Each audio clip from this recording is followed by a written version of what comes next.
Good afternoon. I'm Patrick Malater, founder of CPA Growth Partners and author of the new book, 50 Shades of Sales. In our last video, we highlighted the prison of your limiting beliefs. Let's pretend you're firm and you get past all the limiting beliefs. Would you like to know what two fears will likely cause you to quit so you can plan for them in advance?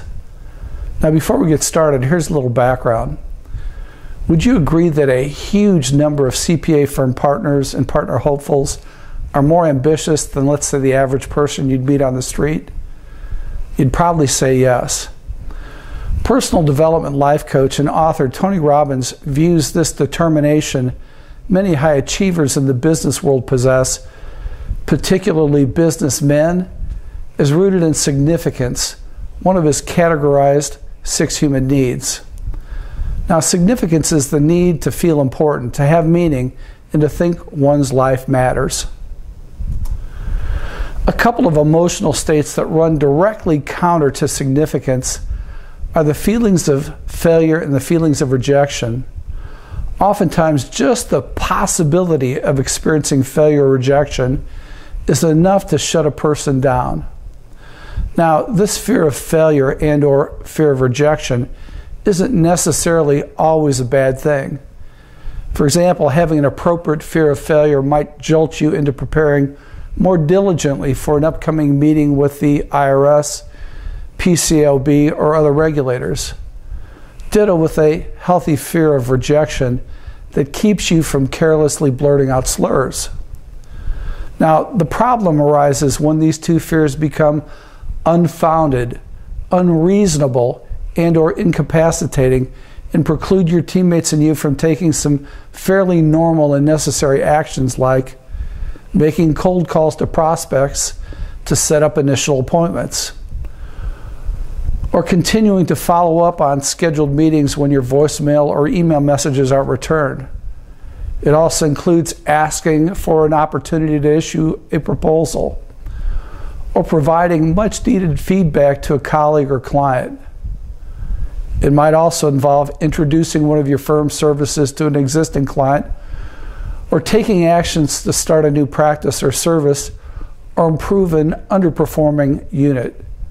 It also might involve learning a new soft skill, such as the material in this video series, or value billing for a great result your team delivered, or it could include even requesting a referral from an important client.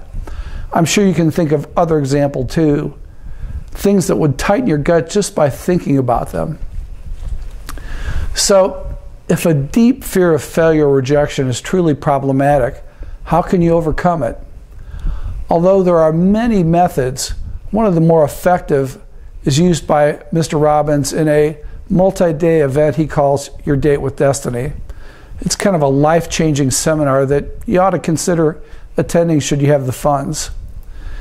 In part of the conference, attendees highlight negative emotional states that they want to get rid of, such as an irrational fear of failure or rejection, and they craft rules for when it is appropriate to feel those feelings.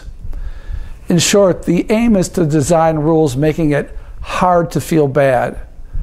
So the format for creating a new rule is along the lines of, I would only have this feeling if I would consistently believe blank instead of feeling blank.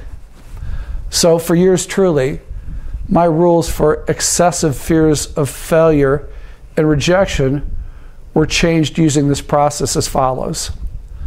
So for a consistent fear of failure, my rules were changed that I would only have this feeling if I were to consistently focus on the false belief that I could always fail, instead of recognizing that I've succeeded anytime I either learned something through the process and or I've given my all.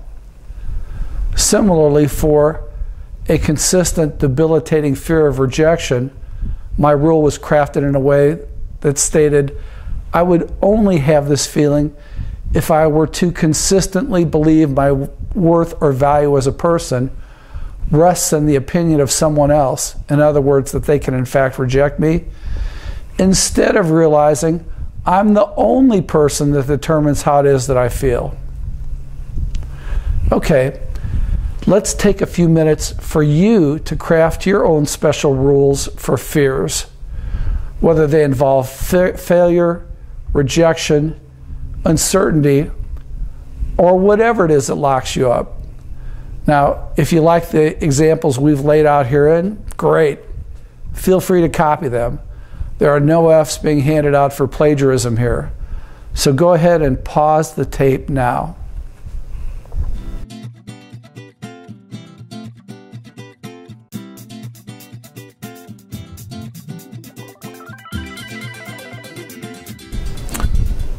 Welcome back.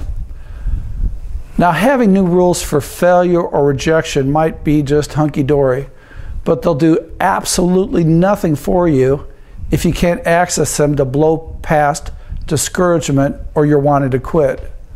So how can you incorporate them in your behavior naturally?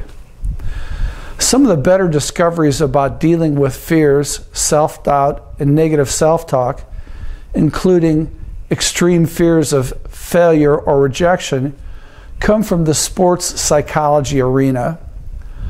A key means for elite athletes to make constructive thought or emotional states more automatic in the face of difficult competition involves what they call incantations and affirmations.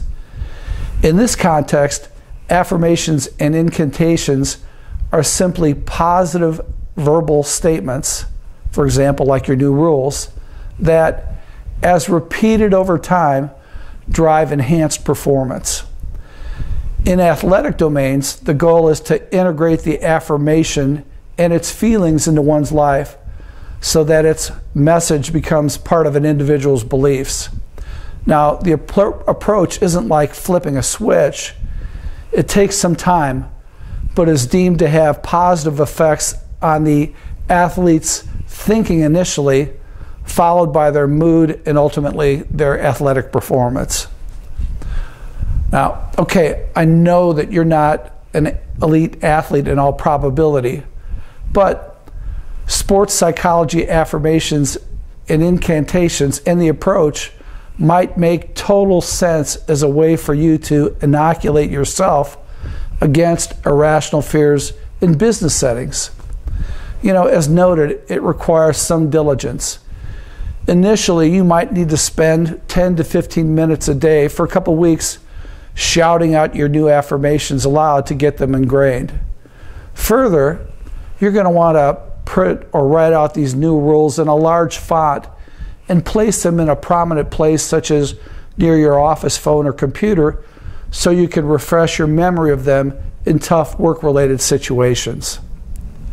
Now, you might be thinking to yourself, wow, that sounds like some pretty crazy stuff. Are you trying to make me look foolish in front of my coworkers? And have you actually used incantations? Well, the short answers are no. I don't want you to feel uncomfortable in front of your coworkers, so you might want to do these affirmations at home. And yes, I've personally done affirmations.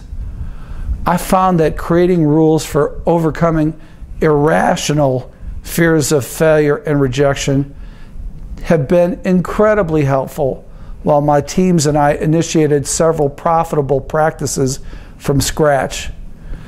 Dealing with these dual fears enabled teammates and I to perform uncomfortable tasks like cold calling and handling doubting coworkers through the incubation processes of the practice.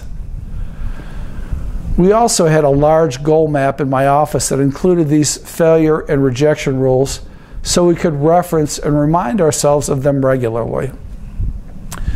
Now, I totally get it that some of you probably are thinking this is just too new age to incorporate in your life. Nevertheless, many professionals get so locked up by fear that they're eager to explore new avenues. So, if that's your desire, I would invite you to consider taking the actions noted herein. The only things you'll lose are your irrational fears. Until next time, I'm Patrick Malater of CPA Growth Partners and author of the awesome new book, 50 Shades of Sales. Be well.